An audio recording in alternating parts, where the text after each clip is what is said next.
বন্ধুরা, আশা করছি তোমরা সবাই অনেক ভালো আছো। আজকে তোমাদেরকে এক রাজার গল্প বলবো, কিন্তু এই রাজার গল্প কোনো রূপকথার রাজার গল্প নয়, পবিত্র বাইবেল থেকে নেওয়া সত্যিকারের রাজার গল্প। কিন্তু বন্ধুরা, আমি আসার সময় দুটো উপহার পেয়েছি। উপহার পেলে তো একটু দেখতে ইচ্ছে করে, বলো? চলো একটু দেখে নেই উপহার কি পেয়েছি। দুটো পেয়েছি কিন্তু, এটা একটা, এটা একটা। একটু খুলে দেখি, কি বলো?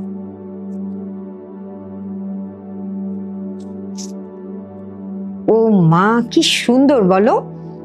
নিশ্চয় এর ভেতরে অনেক ভালো জিনিস আছে।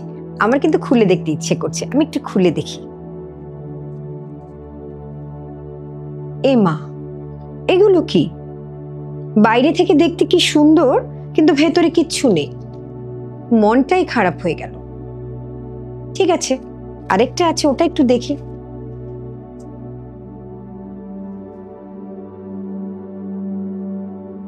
দেখি তো পছন্দ হচ্ছে না, ভেতরে নিশ্চয়ই কিছুই নেই। চল একটু দেখে নেই। আমার মনে হচ্ছে এর ভেতরে কিছু নেই। বন্ধুরা, আমি কিন্তু অবাক হয়ে গেছি। এর ভেতরে কি আছে চলো আমরা একটু দেখে নেই। ও মা, কি সুন্দর! কতগুলো ললিপপ, চকলেট! আমি কিন্তু ভাবতেই পারিনি এই উপহারটার ভেতরে এত সুন্দর সুন্দর জিনিস আছে। দেখো, কিন্তু মনটা খারাপ হয়েছিল এটা খোলার পরে, কিন্তু এটা খুলে আমার মনটা ভালো হয়ে গেল। চলো বন্ধুরা, যেহেতু মনটা ভালো হয়ে গেছে, আমরা রাজার গল্পে চলে যাই। তোমরা তো জানোই, ইসরায়েলের প্রথম রাজা ছিল শাউল। ঈশ্বর তাকে রাজা হিসেবে মনোনীত করেছিল, কিন্তু সে ঈশ্বরের অবাধ্য হয়েছিল। আর তাই ঈশ্বর কিন্তু খুব রেগে গেলেন, তাকে আর রাজা রাখতেই চাইলেন না। তিনি ভাববাদী শমূয়েলকে ডেকে বললেন, আমি শাউলকে আর রাজা রাখতে দেব না, আমি একজন নতুন রাজা বেছে নিতে চাই। তুমি বেথলেহেমে চলে যাও, সেখানে যিশায় নামে একজন লোক আছে, তার ছেলেদের মধ্যে থেকে আমি একজন রাজা বেছে নিয়েছি। তুমি গিয়ে তাকে অভিষেক করে আসো। অভিষেক মানে জানো? যাকে ঈশ্বর পছন্দ করে তার মাথায় তেল দিয়ে অভিষেক করা হয়। যেমন কথা তেমন কাজ। ভাববাদী শমূয়েল চলে গেলেন বেথলেহেমে এবং গেলেন যিশায়ের বাড়িতে। তিনি যিশায়কে বললেন যে একজন নতুন রাজা ঈশ্বর বেছে নিয়েছেন, এবং তিনি বললেন তোমার ছেলেদেরকে তুমি ডেকে নিয়ে আসো, আমি সেই নতুন রাজাকে খুঁজে নেব। যিশায় সঙ্গে সঙ্গে তার 7 ছেলেকে ডেকে নিয়ে আসলো। প্রথম ছেলেকে যখন তিনি ডাকলেন, শমূয়েল দেখলেন এই তো সঠিক রাজা, যেমন লম্বা চওড়া তেমন শক্তিশালী, ঠিক রাজারা যেমন হয়ে থাকে। শমূয়েল মনে মনে ভাবলেন, ঈশ্বর নিশ্চয়ই একেই রাজা হিসেবে বেছে নিয়েছে। ঠিক তক্ষুনি ঈশ্বর বললেন, শমূয়েল, মানুষ বাইরের সৌন্দর্য দেখে, ঠিক এই বাক্সটা যেমন সুন্দর বাইরে থেকে, কিন্তু ঈশ্বর আসলে দেখেন মানুষের মন। আমরা বাইরে থেকে যা দেখি, ঈশ্বর সেটা দেখেন না। তিনি দেখেন কার মন কতটা সুন্দর, কার মন কতটা নম্র, কে ঈশ্বরকে ভালোবাসে, কে ঈশ্বরকে বিশ্বাস করে। আর তাই ঠিক একইভাবে আরো 6 জন ছেলেকে শমূয়েল দেখলেন এবং বুঝতে পারলেন একজনকেও ঈশ্বর বেছে নেননি। তখন তিনি যিশায়কে জিজ্ঞেস করলেন, যিশায়, তোমার কি আর কোনো ছেলে আছে? যিশায় বলল, হ্যাঁ আছে তো, কিন্তু সে অনেক ছোট। তখন শমূয়েল জিজ্ঞেস করলেন, তোমার সেই ছেলেটি কোথায়? যিশায় বলল, আমার ছেলে তো মাঠে আছে, ভেড়াদের দেখাশোনা করছে। শমূয়েল বললেন, এক্ষুনি তাকে ডেকে নিয়ে আসো। তখন তার ছোট ছেলে দৌড়াতে দৌড়াতে চলে আসলো। শমূয়েল দেখলো সে একটা ছোট্ট ছেলে এবং তার নাম ছিল দাউদ। সেই সময়ে ঈশ্বর তাকে জানান দিলেন, এই হচ্ছে সেই রাজা যাকে আমি বেছে নিয়েছি। শমূয়েল তখন কি করলেন? তখন তার মাথায় তেল ঢেলে তাকে অভিষেক করলেন। তোমরা তো জানোই, এই দাউদ যখন ছোট ছিল তখন সে কি করেছিল? সে যখন তার ভেড়াদেরকে দেখাশোনা করছিল, তখন বিশাল একটা সিংহ এসেছিল ভেড়াগুলোকে নিয়ে যাওয়ার জন্য, খেয়ে ফেলার জন্য। আর তখন সে সিংহকে মেরে ফেলেছিল। শুনতে অবাক লাগছে, তাই না? কিন্তু আসলে সে ছোট হলেও তার সঙ্গে সঙ্গে ঈশ্বর ছিল। ঈশ্বর তাকে খুব ভালোবাসতেন। শুধু তাই না, একসময় একটা ভালুকও এসেছিল। সেই ভালুকটাকেও সে মেরে ফেলতে পেরেছিল। তার গায়ে যে অনেক শক্তি ছিল তা কিন্তু নয়, সে ঈশ্বরের শক্তিতে সেই সিংহকে মারতে পেরেছিল। ঠিক একইভাবে ভালুক যখন আসলো তার ভেড়াগুলোকে খেয়ে ফেলতে, একইভাবে সে সেই ভালুকটাকেও মেরে ফেলতে পেরেছিল। আর তোমরা তো গলিয়াতের গল্প জানোই। সেই বিশাল গলিয়াতকে সবাই যাকে ভয় পেত, তাকে সে কি করেছিল? একটা গুলতি আর একটা ছোট্ট পাথর দিয়ে তাকে মেরে ফেলেছিল। আসলে ঈশ্বর তাকেই ভালোবাসেন যে ঈশ্বরের উপর নির্ভর করে, ঈশ্বরকে ভালোবাসে এবং সব সময় ঈশ্বরকে সঙ্গে নিয়ে চলে। আর তাই সেই ছোট্ট দাউদ একদিন ইসরায়েলের রাজা হতে পেরেছিলেন। এই গল্প থেকে আমরা জেনেছি শাউল যখন রাজা হয়েছিল তার মধ্যে কি এসেছিল? গর্ব এসেছিল, তাই না? এবং সে কি হয়েছিল? ঈশ্বরের অবাধ্য হয়ে গিয়েছিল এবং তারপর সে আর রাজা থাকতে পারেনি। কিন্তু দাউদ সব সময় ঈশ্বরকে সঙ্গে নিয়ে চলতেন। তিনি বলতেন, আমি ঈশ্বরের নামেই সব শক্তি পাই। আর সে কারণে ঈশ্বর তাকে ইসরায়েলের রাজা বানিয়েছিল।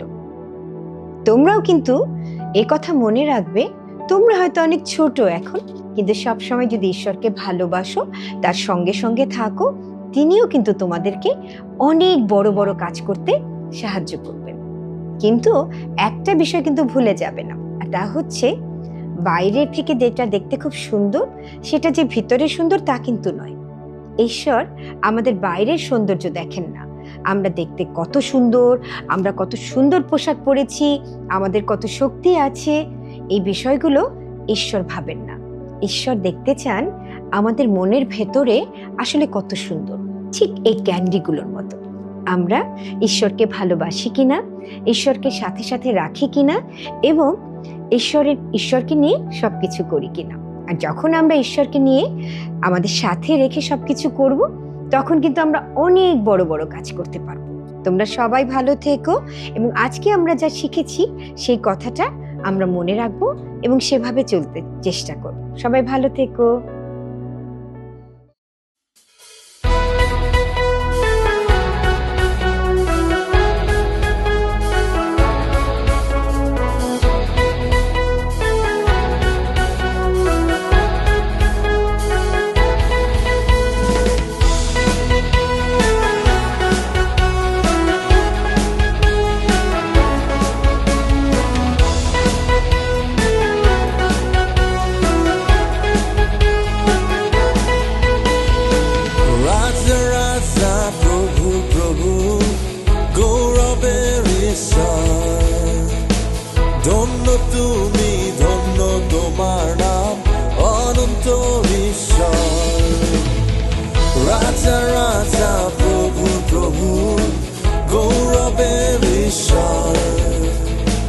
ধন্য তুমি, ধন্য তোমার নাম, অনন্ত ঈশ্বর। তুমি পথ, সত্য, জীবন, তুমি প্রভু মহান। তুমি পথ, সত্য, জীবন, তুমি প্রভু মহান। তুমি পথ, সত্য, জীবন, তুমি প্রভু মহান। তুমি পথ, সত্য, জীবন, তুমি প্রভু মহান। Hallelujah, hallelujah, hallelujah, hallelujah, hallelujah, hallelujah, hallelujah, hallelujah, hallelujah, hallelujah, hallelujah, hallelujah, hallelujah, hallelujah, hallelujah, hallelujah, hallelujah, hallelujah, hallelujah. Hallelujah, hallelujah, hallelujah, hallelujah, hallelujah, hallelujah, hallelujah, hallelujah, hallelujah, hallelujah.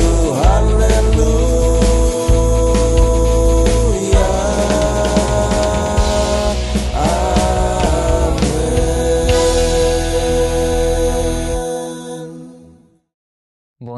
চলে আসলাম তোমাদের মাঝে ড্রয়িং নিয়ে।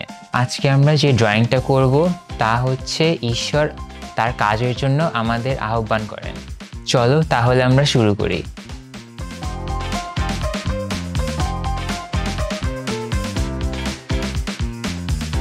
প্রথমে আমি একটা হাত এঁকে নিচ্ছি।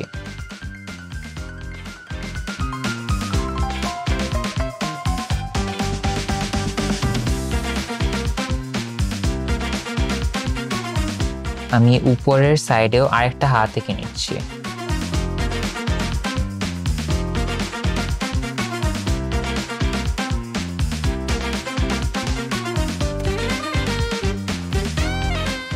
আমি একটা কালো রং দিয়ে দুই হাতের বর্ডারটাকে আরেকটু কালো করে নিচ্ছি।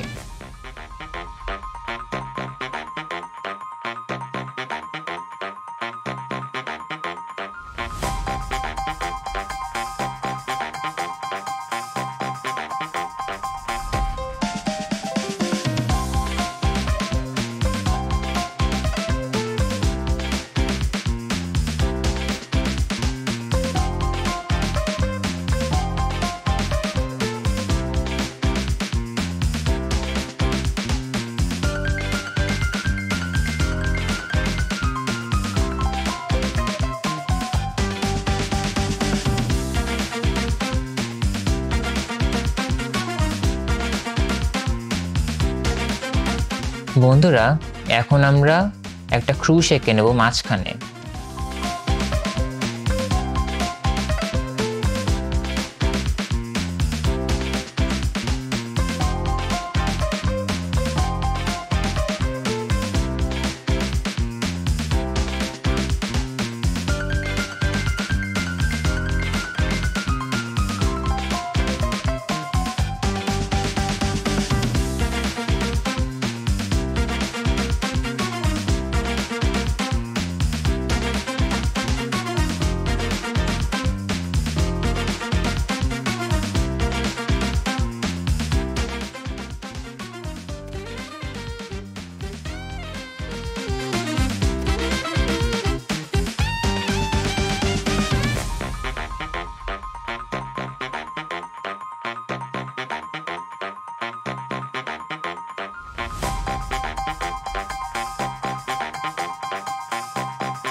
আমরা এখন পাহাড় আঁকবো।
আমরা এখন আকাশের যে মেঘ ওইগুলোর মাধ্যমে আকাশটাকে বুঝাবো।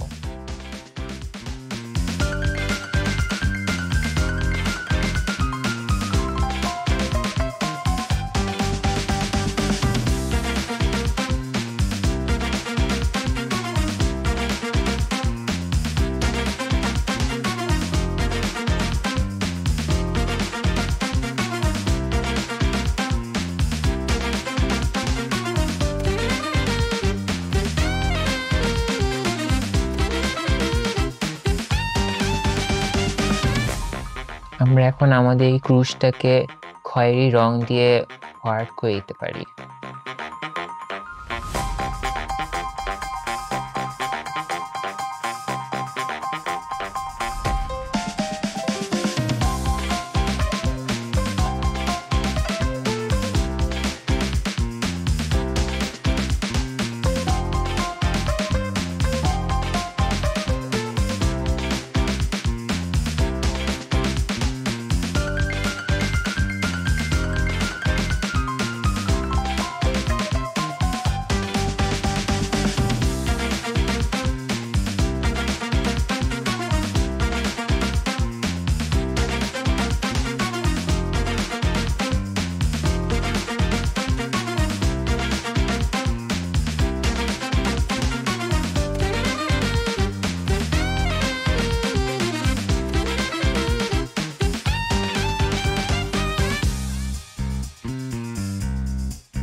এই যে হয়ে গেল আঁকা।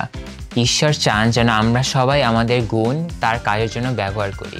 বন্ধুরা, আমাদের সবারই কিন্তু ভালো গুণ আছে, এবং আমরা সবাই যেন সেই গুণগুলো সদাপ্রভুর জন্য ব্যবহার করি। আচ্ছা, ঠিক আছে, ভালো থেকো তোমরা, আবার দেখা হবে।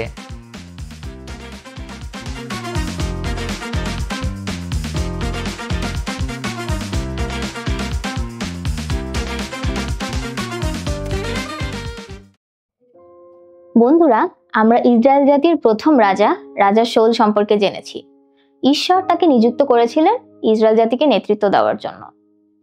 ঈশ্বর তাকে পর্যাপ্ত বুদ্ধি এবং পরামর্শ দান করেছিলেন, কিন্তু পরে রাজা শাউল ঈশ্বরের অবাধ্য হলেন এবং ঈশ্বরের এই পরামর্শ থেকে বঞ্চিত হলেন। চলো আমরা বাইবেল থেকে একটি পদ দেখে আসি। গীতসংহিতা তার 32 অধ্যায় 8 পদ। সেখানে লেখা আছে, আমি তোমাকে বুদ্ধি দিব ও তোমার গন্তব্য পথ দেখাইব, তোমার উপর দৃষ্টি রাখিয়া তোমাকে পরামর্শ দিব। চলো আরেকটিবার আমরা একসাথে দেখে নেই। গীতসংহিতা 32 অধ্যায় 8 পদ। গীতসংহিতা 32 অধ্যায় 8 পদ। আমি তোমাকে বুদ্ধি দেব। আমি কাকে বুদ্ধি দেব? কি হবে এখানে মনে আছে? আমি তোমাকে বুদ্ধি দেব ও ড্যাশ গন্তব্য পথ দেখাবো। কাকে গন্তব্য পথ দেখাবে? ও তোমার গন্তব্য পথ দেখাবো। তোমার উপর ড্যাশ রাখিয়া, তোমার উপর কি রাখবে ঈশ্বর? দৃষ্টি।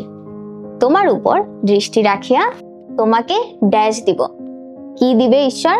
ঈশ্বর আমাদের পরামর্শ দিবেন। চলো তাহলে আমরা আরেকটি বার এটা একসাথে বলি।